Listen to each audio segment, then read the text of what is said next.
आणि एक महत्त्वाची बातमी आहे, तुळजापूर ड्रग्ज प्रकरणी आता ठाकरेंचे नेते फडणवीसांची भेट घेणार आहेत अशी माहिती समोर आली आहे। खासदार ओमराजे निंबाळकर आणि कैलास पाटील हे देवेंद्र फडणवीसांची भेट घेणार आहेत। आरोपींना वाचवण्यासाठी पोलिसांचे प्रयत्न होत असल्याचं ओमराजे निंबाळकरांनी म्हटलंय। आरोपींवर मकोका अंतर्गत कारवाई करावी अशी मागणी देखील ओमराजे निंबाळकरांची आहे। आपण बघितलं असेल तर तपासात काही पोलिसांचा सुद्धा त्यात सहभाग असल्याचं आरोपीच्या जबाबात आलंय आणि पोलिसांनी त्यांच्यावर कारवाई केलेली नाही। इथलेच पोलीस जर त्यात सामील असतील तर तेच पोलीस ह्याच प्रकरणाचा तपास निपक्षपातीपणे कसं करू शकतील। आणि ह्याच्या संदर्भात माननीय मुख्यमंत्र्यांची आम्ही भेट घेणार आहेत।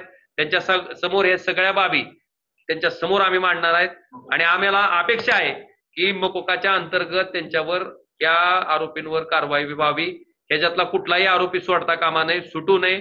याच्यासाठी कठोरातलं कठोर शासन माननीय मुख्यमंत्र्यांनी, माननीय गृहमंत्र्यांनी करावं ही आमची त्यांच्याकडनं अपेक्षा असणार आणि त्याच्या संदर्भात आम्ही भेटणार आहे।